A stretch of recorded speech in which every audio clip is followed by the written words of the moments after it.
this. Why can I never get a movie with a decent story? I always get the violent shits, or movies with killer turkeys in them, or Ninja Turtles porking each other. As a cinema snob, I require a story that challenges me intellectually. And that's why I've searched my collection high and low, and I think I found a movie that fits the bill. An adaptation of a true literary classic. And what better classic than a movie based on Edgar Allan Poe's tale of evil, Revenge of the House of Usher, Zombie 5. Wait, the fuck? Oh my god. Zombie 5? Another Zombie 5? Aw, damn it. You know, somehow I doubt that Edgar Allan Poe wrote The Fall of the House of Usher as a sequel to Zombie 4.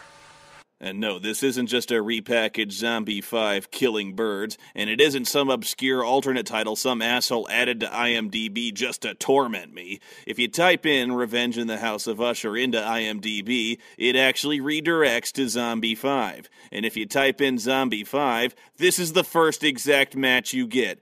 So as far as I can tell, this movie is pretty much the officially recognized 5th movie in the zombie series. Wait a minute, the Big Tits Dragon? What?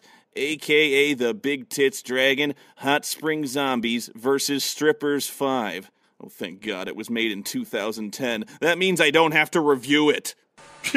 Besides, I pretty much gave up on that series after the Big Tits Dragon, Hot Spring Zombies versus Strippers 2. After that, it just started getting repetitive.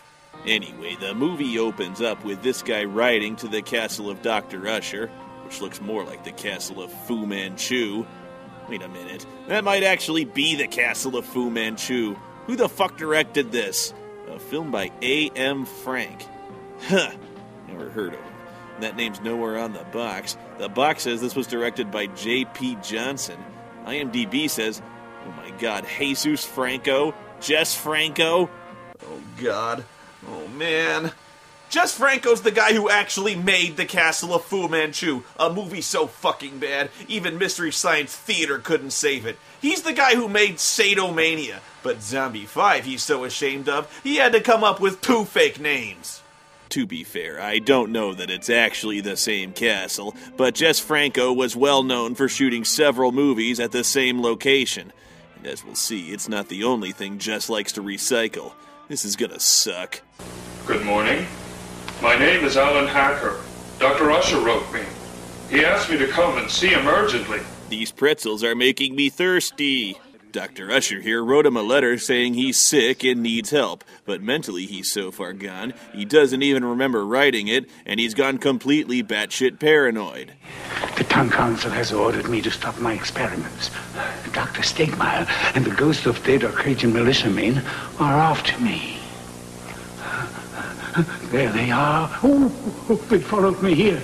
Wait, you stupid fairies. By the way, have you met my friend Harvey? But all is not as it seems at the House of Usher. Oh, wait, no. Everything is exactly as it seems, because from the first moments of the movie, it seems like a death cult run by a mad scientist, and that's exactly what it is. And I assure you, what's happening here is nowhere near as sexy as it sounds. Dr. Usher even has a weird-eyed shambling henchman named Morpho, the result of a tragic cloning accident with a human being and a piñata. He looks like a character from Team America World Police. He's looking after the women Dr. Usher has chained up in the dungeon for his scientific experiments, and those experiments appear to be centrally based around the question that's been plaguing mankind for all eternity. Can you inflate a woman's breasts with a basketball pump? And they called him mad. They're all jealous. A plague on both their houses. Actually, he's harvesting their blood because it's the secret of eternal life, but I'll be damned if these ladies don't sound like they're really enjoying it.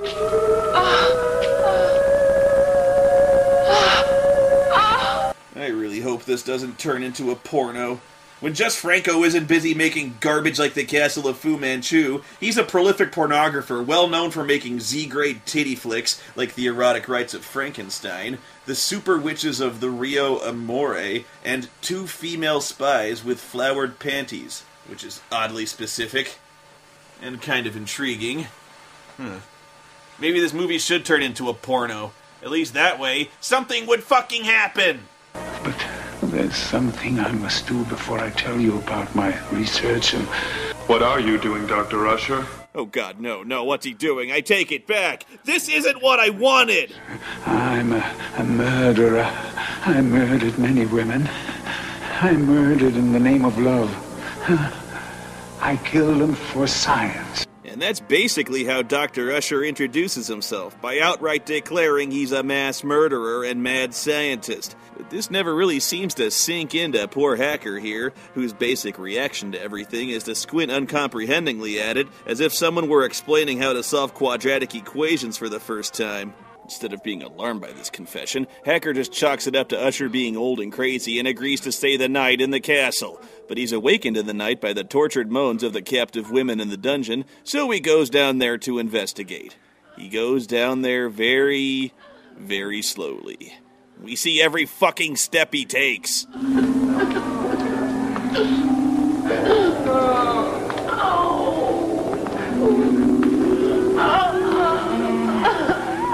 Please.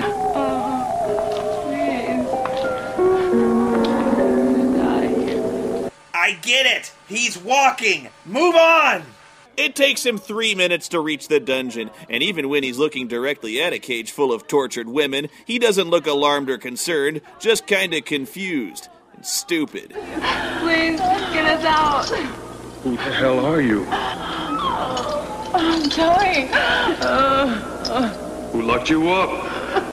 Great. Well, it's finally happened. I finally found a worse voiceover actor than Barry from Resident Evil. What does he keep you locked up for? Our blood. He wants our blood. You mean he drains you of your blood? Oh my god, yes! That's just what she fucking said! What planet is this guy from? He goes on to find Dr. Usher in his lab, tampering in God's domain. And by the way, we're now 30 minutes into this piece of shit, and still no zombies. How dare you violate the private chapel? You're a monster. A murdering monster. Finally, a couple of lonely, atrophied synapses begin to fire in Hacker's brain, and he decides he should probably get out of there. She will live. She will come to life again. If necessary, I'll sacrifice 100 slots. Wait, why did he fall down? He didn't trip on anything. Sacrifice 100 slots. And what's with that half-hearted grunt he makes? Sacrifice 100 slots. It's our hero, a guy who tripped over his own shoelaces and knocked himself out, despite the fact he's not wearing any shoelaces. Don't believe this guy is the biggest idiot ever born yet? When he wakes up in bed the next morning, he immediately chalks the whole thing up to being a nightmare, even though the whole reason he was asleep in the first place was that he gave himself a concussion. I had a horrible nightmare. You know what? You've got mountain fever. It happens occasionally. That's what it is.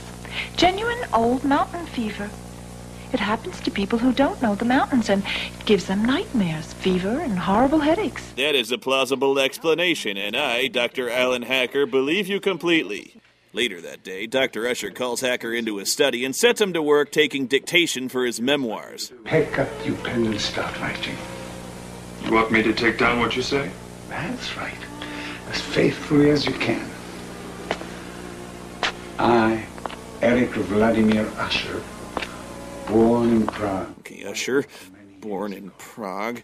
When I was about a child. Wait, slow down, you're going too fast. Oh, the ink's all gummed up, damn it. Dr. Usher starts telling him about all the women he stalked and murdered over the course of 200 years seeking a scientific cure for his comatose sister Melissa. And this is where the movie comes completely off the rails. About half this movie is flashback footage lifted directly from a virtually identical mad scientist movie Jess Franco made in 1961 called The Awful Dr. Orloff, the first in a long-running series of Dr. Orloff movies starring the same guy. Why? Because Zombie 5 is literally a repackaged Dr. Orloff movie. Even the characters are exactly the same because there's a weird-eyed henchman named Morpho in those movies too. The only thing Jess Franco did was take an old Dr. Orloff script and replace the word Orloff and change